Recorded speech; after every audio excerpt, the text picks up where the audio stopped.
Je suis né à Fontainebleau, d'une famille juive. Sur 8 ascendants, il y en a 7 qui sont juifs. Il y a une 8e, c'est la mère de ma grand-mère, qui était lorraine. Sinon, c'est des Lévis, des Torjman, des Sarfati. Voilà, je viens de... Mais nous n'étions pas religieux parce que mon père n'a pas voulu suivre la religion juive parce que, si vous voulez, il y a beaucoup de membres de ma famille qui se sont fait tuer, qui se sont fait attraper, qui ont été dans les camps de concentration. Mon père lui-même, il a fait la guerre et il a vu les gens se faire déchiqueter au lance-flammes.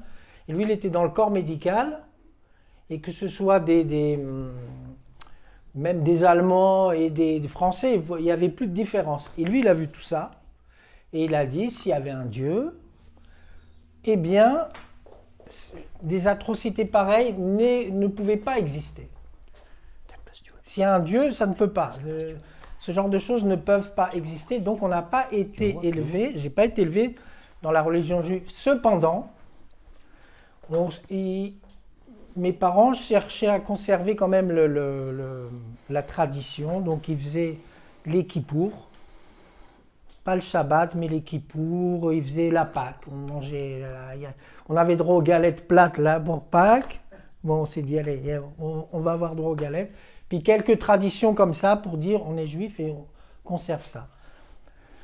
Par contre, j'ai été élevé dans les banlieues parisiennes et dans mon immeuble, rien que dans mon entrée, il y avait 7 étages et on était une 50aine d'enfants. C'était un mélange de juifs, arabes, portugais, espagnols, mais il y avait beaucoup, beaucoup de juifs et d'arabes.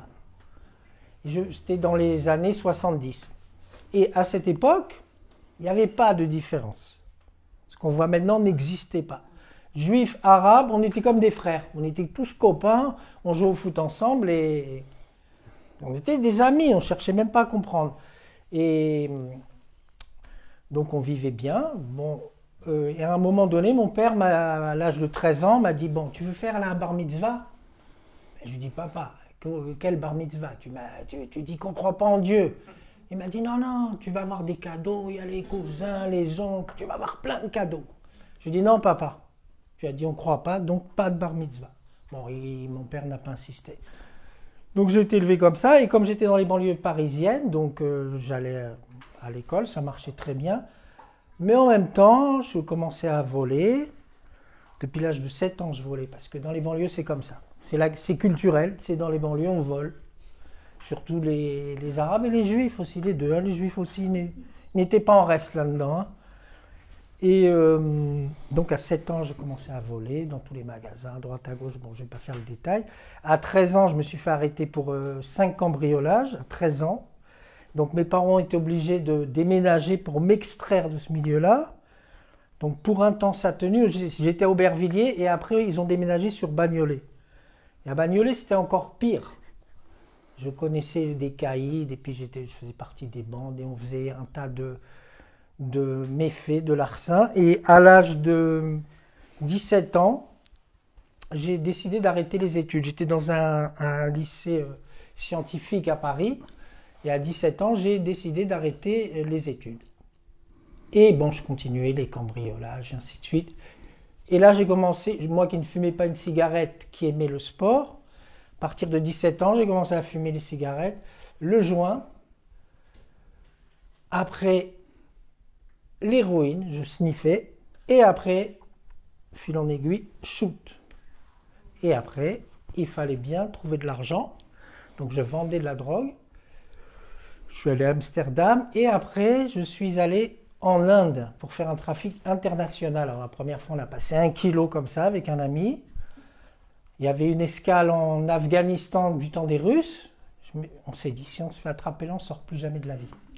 Bon, on est passé, ils nous ont passé le détecteur pour les armes, on est passé. Après, je suis retourné encore une fois, là, c'était pour de l'héroïne. J'avais une valise toute minable, toute pourrie, je vais dire. Et je suis passé à Francfort, on passait par Francfort, de Francfort, on allait sur Paris, on se débrouillait. Mais parallèlement à ça, Bon, mon père m'avait dit qu'il n'y avait pas de Dieu, mais parallèlement à ça, je faisais des voyages dans le monde. Je suis allé dans les Caraïbes, bon, je suis allé 3 fois en Inde, je suis allé aux États-Unis, au Canada, et je suis allé au Pérou, à Machu Picchu, je ne sais pas si vous connaissez. Puis là, je voyais la beauté de la nature. Je me suis dit, mais quand même, il n'y a pas de Dieu. Mais oui, il y a un Dieu, c'est pas possible. Ça, c'est tellement merveilleux qu'il y a un Dieu qui existe. C'est trop beau. Et puis j'avais une recherche spirituelle parallèlement à ça. Et je reviens bien avant, quand j'étais à Bagnolet, on était tout un groupe de jeunes. Et il y a une personne qui vient, un jeune, en plein milieu. Hein, nous, on était des délinquants et tout, des garçons, des filles, mais vraiment. Il dit Jésus-Christ sauve, Jésus-Christ, je ne sais plus ce qu'il dit exactement, c'est le chemin pour vous, venez à Jésus-Christ. Mais je dis, c'est un barjot celui-là. Mais je me suis dit, il est courageux parce qu'on pouvait le frapper. Mais en plein milieu, il est venu. Bon. Et puis, je ne sais pas, c'était peut-être j'avais 15, 16 ans. Bon, après, ça a fait son chemin. Et après, quand j'étais au Pérou, une fois, j'étais ivre, complètement ivre. Et j'étais dans les rues de Lima, seul. Et il y a un homme qui vient, c'était un Paraguayen. Il me dit, ça m'a marqué. Il me dit, moi, j'ai rencontré Jésus-Christ comme ça, main dans la main. Je me suis dit, mais qu'est-ce que c'est que cette histoire? Jésus-Christ, c'est sur une croix il y a des milliers d'années. Je ne comprenais pas, mais je savais qu'il y avait quelque chose. Après, il m'a emmené chez des gens, des chrétiens très gentils. Ils ont pris soin de moi, mais moi, je suis parti le lendemain matin. Ils voulaient m'aider, mais je suis parti. Et pour en revenir au trafic de drogue, donc, à un moment, donc il y avait un cheminement spirituel quand même. Et la 3e fois que je partais en Inde, je devais ramener 4 kilos d'héroïne dans la valise, dans le double fond. Et je me suis dit, bon, comme il y avait ce cheminement spirituel, s'il y a un Dieu qui existe, si je me fais arrêter, cette fois-ci, je vais avouer ce que j'ai fait moi. Parce que plein de fois, où je m'échappais, où je mentais, Et là, j'ai dit, là, si je me fais arrêter, c'est qu'il y a un Dieu qui existe, et je vais avouer. Donc, Inde, c'est moi qui avait l'argent, qui emmenait l'argent, qui fait toutes les transactions en Inde, qui goûtait la drogue, et ainsi de suite. Et après, on les a mis dans les doubles fonds de la valise. Et on arrive, Inde, Francfort. On arrive à l'aéroport de Francfort. Et les gens prennent leurs valises. Il y avait de la foule. Hein. Et à un moment, j'avais pas ma valise. Et les gens disparaissaient curieusement. Et à un moment, il n'y avait plus personne. Et ma valise. Bon, je savais. Oui. Je savais. Normalement, j'aurais dû partir. Ça aurait été avant, je partais direct, tant pis, je perdais l'héroïne. Mais 4 kilos, on me prend beaucoup d'années de prison. Et je prends la valise et les policiers sont sortis de partout. Comme ça. Et bon, après, je vous passe les détails. Ils m'ont emmené. Donc, j'ai avoué pour moi. Bon, j'étais avec d'autres, mais j'ai dit non. Moi, j'assume ce que j'ai fait. Et comme j'avais fait cette promesse, il y avait un Dieu. Et peu de temps après, j'entends une émission. C'était en Allemagne, hein, je ne parlais pas un mot d'allemand en plus. Hein. C'était symbolique pour ma famille que je me fasse arrêter en Allemagne. Hein. Vous comprenez très bien pourquoi. Et pas un mot d'allemand. Et j'entends une émission de radio. Et alors la voix, elle est sortie de la radio, c'est Jésus qui a dit « Moi, je t'aime ». Et j'ai senti l'amour. Pourtant, chez moi, il y avait de l'amour quand même. Hein. Il y avait beaucoup d'amour. On était une famille quand même unie. Il y avait beaucoup d'amour. Donc, j'ai pas manqué d'amour. Et moi, je t'aime. Et tout ce que tu as fait jusqu'à ce jour, moi, je te lave complètement. Je te donne une vie nouvelle. Si tu veux me suivre, je serai avec toi. Si tu veux pas, tu suis ton chemin comme avant. Je suis tombé dans ma cellule. J'ai dit « Oui, Seigneur, je veux ». Et donc, à partir de ce moment-là, tout a changé. Mais moi, je n'avais pas d'église pour me dire quoi que ce soit. Et je sentais à l'intérieur de moi cette nouvelle créature. On parle de la nouvelle naissance, mais je ne savais pas, Je sentais un nouvel être qui vivait en moi. Et je lisais la Bible et je voyais sur la nouvelle naissance. Et le Seigneur, il me parlait, il me dit, voilà, c'est ce que tu vis, c'est la nouvelle naissance. Maintenant, tu communiques avec moi. Et en 85, ils disent il faut faire le test du sida dans toutes les prisons. Là, il y a un virus qui arrive. Et j'avais vu, on voyait des images des gens qui mouraient du sida, des gens qui étaient complètement décharnés. Et ils me demandent si je voulais. Non, c'est pas qu'ils me demandent, ils disent il faut faire le test. J'ai dit, mais ça c'est pour les homosexuels, moi je suis pas homosexuel. Ils disent, non, c'est pour tout le monde, même ceux qui prenaient de la drogue. Mais j'ai dit, mais moi je suis en pleine forme. J'avais une forme éblouissante, j'ai pas besoin. Ils disent, non, il faut faire. Bon, donc je fais le test. Il ressort positif. En 85. J'étais le seul à avouer dans la prison. Après, j'étais dans une cellule où on était 3. Et j'ai dit à mes collègues, voilà, j'ai ce virus, c'est pas dangereux, il m'avait dit le médecin, faut pas de rapport sexuel, moi, ça risquait pas. Et ils m'ont dit, non, on t'aime bien, mais on a peur. Qu'est-ce que les gardiens ils sont venus me trouver? Ils m'ont emmené tout en bas. Déjà, on était en prison, dans une prison des détenus avec des longues peines, et ils m'ont mis dans les cachots tout en bas de la prison. Ils m'ont emmené et ils me mettaient la lumière 24 heures sur 24, et j'ai dit mais pourquoi vous me mettez la lumière? Et ils m'ont dit non, pour voir si tu te suicides ou quoi. J'ai dit non, je me suiciderai pas, moi j'ai Dieu avec moi.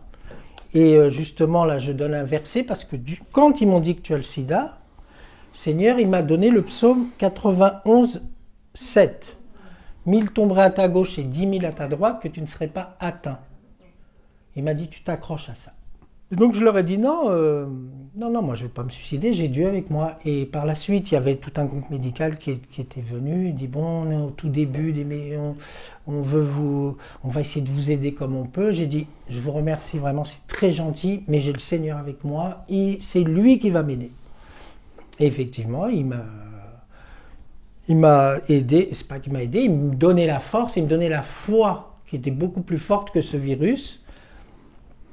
Et donc voilà, j'ai passé mes années de prison.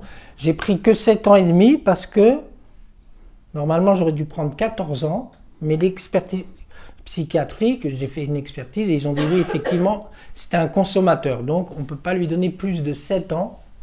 Mais ils m'ont rajouté 6 mois parce que j'ai pas dénoncé tout le réseau et tout ce qui s'ensuit.